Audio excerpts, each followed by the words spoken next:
Losako na bino banso oyo bokolanda lolaka ya bumba lokule oyo ekambamaka na bataillon mbuza mabe tokoti awa mpona kopesa bino tozuru basango ya mboka. Tokokenda mosika mingi te, topesi mbote na bandeko banso oyo basutenaka lolaka ya bumba lokule. Totombeli bino longonya mingi kimia ezala na mabota mabino.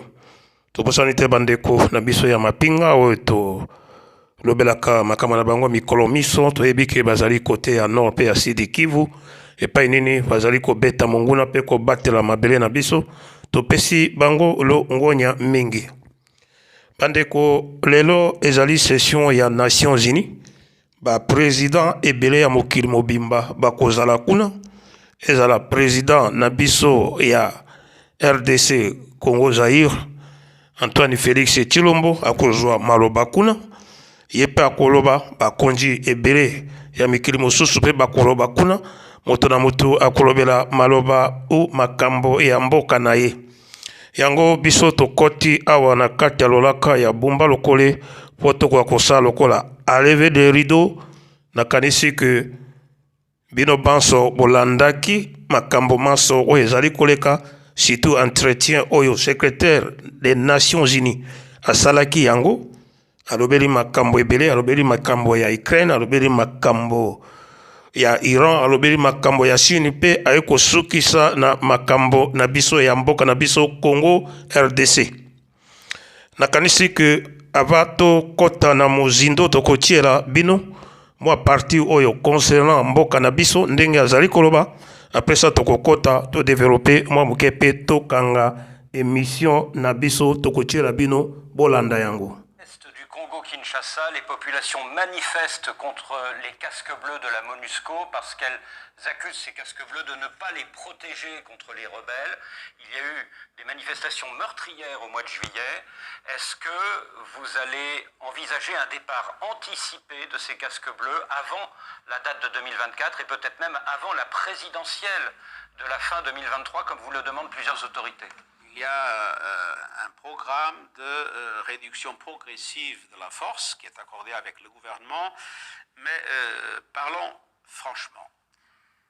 Les populations ont le désir et la perspective que les forces onusiennes soient capables de battre les mouvements qui les attaquent et de leur garantir la protection. Mais on est dans une situation extrêmement difficile.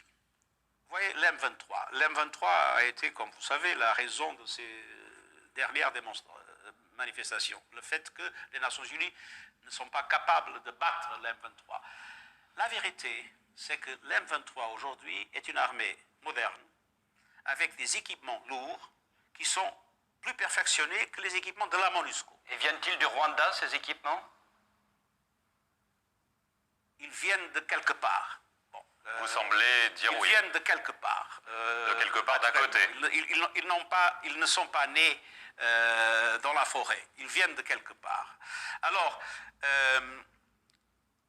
ce qu'il faut, à mon avis, et c'est l'essentiel, c'est de trouver une discussion sérieuse entre le Congo, le Rwanda et l'Ouganda pour qu'on puisse avoir une perspective conjointe pour éviter cette permanente situation qui nous fait toujours, quand on a un progrès, venir en arrière.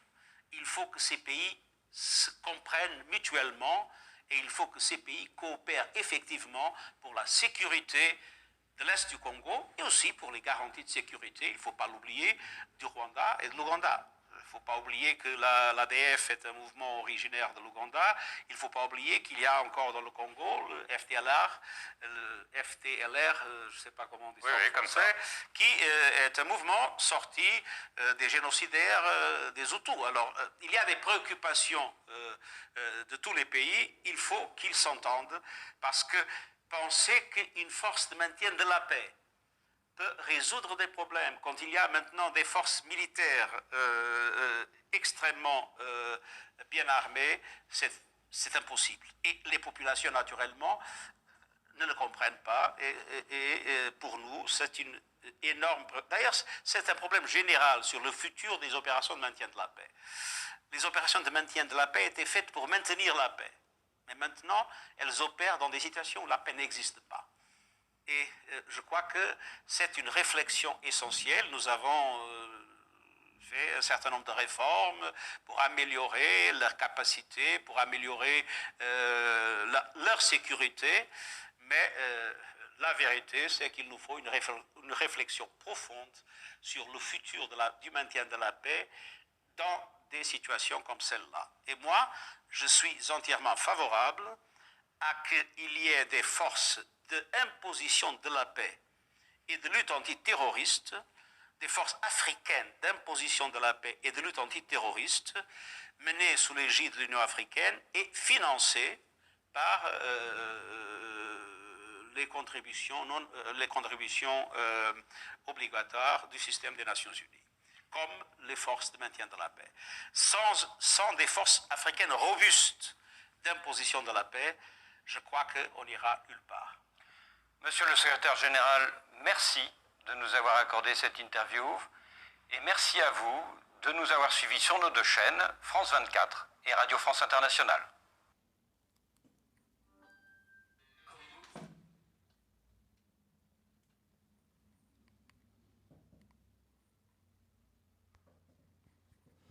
Matondo. Soki bomoni tozwi moi seconde moko tolobaki te parce que tolingaki d'abord tokanga ba instrument yango nyonso tozali kosalela na yango awa po ete tokoka kopesa bino basango. Bandeko nakanisi ke bino banso bolandi secrétaire général ya ONU ndenge auti koloba. Awa ezali lolaka ya Bumba Lokole oyo ekambamaka na bataillon Buza Mabe. Tokotaka awa mpona kopesa toujours bana mboka basango. Secrétaire général de l'ONU na tango basalaki makambo na bango mpona kotinda force onusienne na kati ya mboka na biso, balobaki te ke bazali na bibundeli oyo ekoki ko rivaliser na barebere toloba kaka barebere oyo bazali koopere na est ya mboka na biso. Bino banso boyebi bambula oyo basali yango, basali 24 ans na kati ya mboka na biso. Lelo oyo secrétaire général de l'ONU aye koyebisa na bakongolais que bango bazali na bibundeli oyo ya makasi te oyo bakoki kobundisa ba M23. Bon, 24 ans oyo bino bosali na kati ya Congo ezalaki selema kaka pona kolia mbongo. Boyaki po bosilisa mobulu, il faut bozala bien préparé. Tomoni bamboka ebele ezali na kati ya Nations Unies oyo batindi bango na est ya mboka na biso na RDC. Bongo bamboka wana nyonso bazali na bamanduki te oyo bakoki kobundisa yango ba terroriste ya M23. Yoka ndenge azali koloba. Alobi polele ke M23 ezali soutenu na ba Rwandais. Ezali armée moderne na bibundeli lourd oyo bazali nango, bango MONUSCO bazali nango te. Ya azali kosenga lisusu il faut force africaine robuste et kokakoya po ekota na kati ya mboka na biso par là peut-être que bakoki kosilisa mobulu. Bandeko bato oyo bazali kosakana na biso. Rwanda ekotaki na mboka na biso na 97 na Uganda. Bayaki inikema babenga na Mobutu po ete basakapare na ba richesse na biso epi baluka ndenge nini bakoki kokanga ba FDLR oyo secrétaire général da ONU azali kobenga bango ke ba génocidaire bakotaki. Rwanda asali plusieurs années pe azali toujours wana azali kokanga ba FDLR te parce que FDLR armée na biso ezali lisusu armée te tango bango bakotaki. Parce que bino banso boyebaki que et puis bomonaki ete na bango ba communauté internationale chef d'état-major ya Congo. James Kabarebe, c'est un Rwandais. Il vous a dit kamba armée na biso. Mais pona nini ozali ko kamba armée ya mboka wana. Oyo boyaki ko panza yango. Mais boza ko kokanga ba FDLR te o bozali ko benga bango ba génocidaire. Oyo secrétaire général de l'ONU azali koloba awa. Ezali diversion. Yango tozali ko senga surtout Antoine Félix Tshilombo. Il faut qu'on s'ala très attention.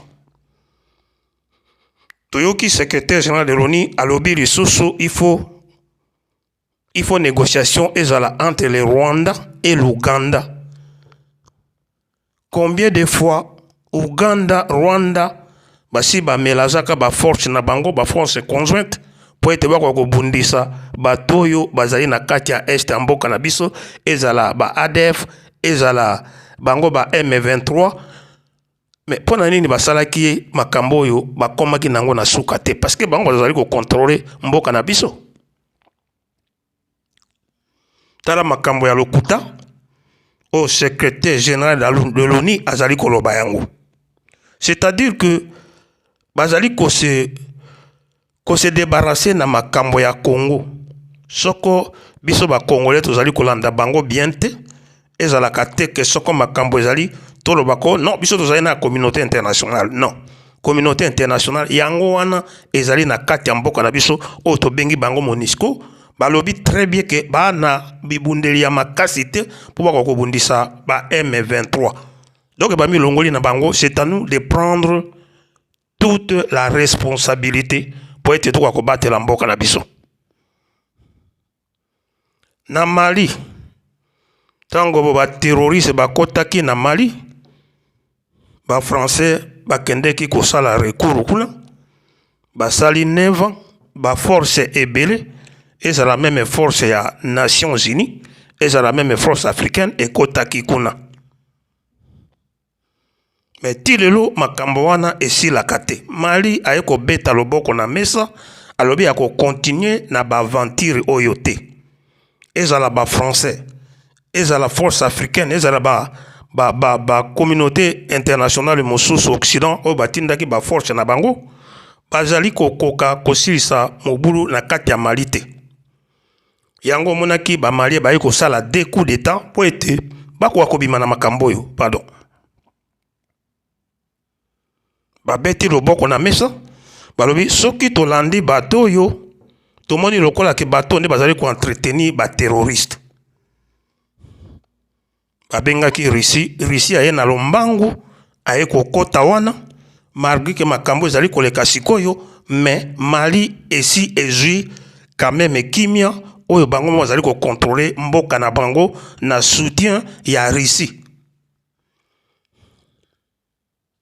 Na Centrafrique ndenge moko Centrafrique ba liberio esalemi ebele ba français ba yalaki wana batindi lisusu force onusienne ezalaki kuna parce que force ya ONU eganya bitumba bipai moko te bazala lokola force américaine baganyaka na bango bitumba te mosala na bango ko créer bitumba mais pona ko silisa basilisaka yango te. C'est la même chose. France ezalaki na Centrafrique, force onusienne ezalaki na Centrafrique, président Centrafrique alobi non bato yo bazali ko lukande ba problème po ba créer nga problème na kati ya mboka na ngai abeti loboko na mesa apesi abengi baris tirelo kimia ekoti na kati ya Centrafrique epai na biso tomona ki bino awa bolakisi ba makambo tu bolobi boke na Russie mais eloko nini bozali kolandaka bato ya communauté internationale sima po ete baya kosilisa bino problème bafandi wana 25 ans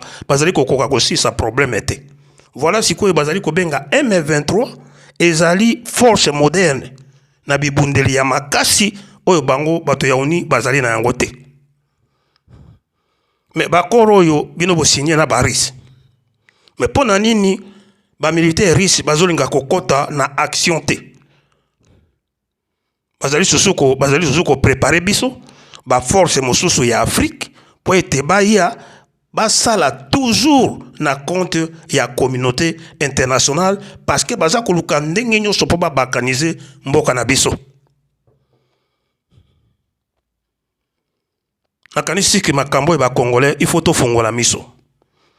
Il faut tofungola miso parce que tozali komona yango clarté.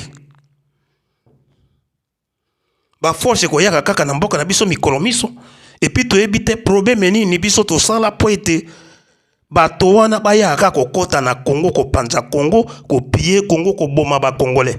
Eloko nini balukaka na mboka na biso. Rwanda ayaki alobaki o ba génocidaire bazali na Congo oyo soko ba boma bato na Rwanda okay ye moko Kagame motaboma bato kuna akoti na Rwanda a contrôler Congo pe azali ko contrôler Congo ti lelo akokaki ko sirisa ba FDLR ta kanga bango ba FDLR wana akomisi bango ba lié na ye ba FDLR bazalaka na na kati ya M23 baza na kati wana na biso problème yango nini oyo Congo esala pour être secrétaire général de l'ONU akwa kosenga lisusu ke il faut ko négocier na Rwanda ko négocier na Uganda pour être problème wana kwa kosila eloko nini biso to sala na ba Ugandais eloko nini to sala na ba Rwandais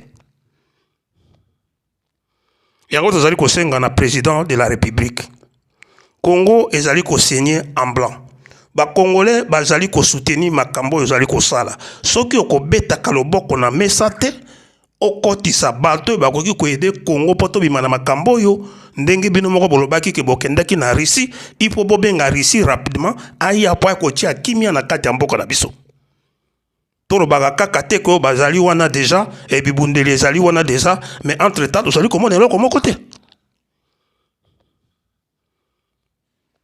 yango tozali kosenga na bana mboka banso biso banso toyika mpiko parce que makambo yo ezali complot esi esalemaka déjà toyebi ke complot international esi esalemaka na mboka na biso ezali ko continuer na complot ba africain mosusu bazali na kati baza koyebisa biso kaka ke il faut Union africaine s'impliquer na kati wana mais pona nini bobengaka force ya Afrique de l'Ouest ou force ya Afrique centrale pe ya wana e akotia maboko kaka bato ya est bato bayaka wana oyo ba américain ba secrétaire général de l'ONU ba Guterres oyo ba coopéraka na bango parce que bango nyonso baza na bapu ya minere kuna biloko oyo ife sila président de la République nakanisi ke Guterres asi ya lakisio makambo oyo yo koloba yango na Nations Unies kuna c'est-à-dire que bango balobi ke baza na bango na force te po ba protéger ba Congolais M23 ezali armée moderne bango bakoki kobunda na armée moderne te mais armée moderne soki ezali armée ya Rwanda ekoya kokota na mboka na biso te côté bazali wana ezali Rwanda te ezali Congo yango tosengi na yo lelo okozwa maloba kuna na Nations Unies bana mboka bazali kotalela yo surtout baoyo balobaka makambo ya mboka tika nano ba politicien oyo bazali sima na bato lokwa Antonio Guterres oyo bazali sima na ba Rwandais oyo bazali sima na ba Ugandais na communauté internationale oyo baza koluka na ndenge nyonso po ete bapanza mboka na biso tozali kosenga na yo na lombangu il faut kobenga baris po ete baya kotia équilibre ou baya kotia paix na kati ya mboka na biso bosi bokendaki kuna bato banso bayebi yango mais tozali komona ti lelo tozali komona eloko moko ezosalema te soko omoni totomboli mongongo boye parce que ba entretien ya ndenge oyo secrétaire général de l'ONU oyo atindaki force onusienne ya na mboka na biso alobi yango polele alobi bango baza na bango na makasi te mpona koprotéger ba Congolais et puis ba M23 bazali force moderne oyo ezali soutenir na Rwanda alobi yango ba journaliste ndenge baza koposer mituna journaliste moko pa alobi non makasi déjà kouta na Rwanda Siko bolingi ye secrétaire général de l'ONU ayebisa bino que voilà Rwanda mutaza ko soutenir alobi yango polele c'est à nous les Congolais de prendre toutes les responsabilités pour être tout quoi combattre la mboka na biso nakanisi que lolaka bomba lokole ko suka wana ezali ma flash to pesa kibino pour être boko kolanda yango parce que makambo ya Congo eza kolinga kosila te soko to tourner wa bango ba tourner ko soko to tourner wa soko président de la République na gouvernement na to yebi ke bato belé baza na kati ya gouvernement wana bazali ko tirer ba ficelle toyebisaki bato yango oyo baza na kati totangaki kutu bakombo na bango soko président ya république okozwaka mokano te nakanisiki makambo tozali kosala ekozalaka makambo tozosala yango pour rien donc Congo ekotikalaka toujours ndenge ezali konyokwama totiki bino ezalaki lolaka ya Bumba Lokole oyo ekambamaka na bataillon Mbuza Mabe topesi bino matondo mingi bolandaka lolaka ya Bumba Lokole bosabone bopartage parce que awa nde bozwaka basango na ndenge elongo bani moto na bino baso merci.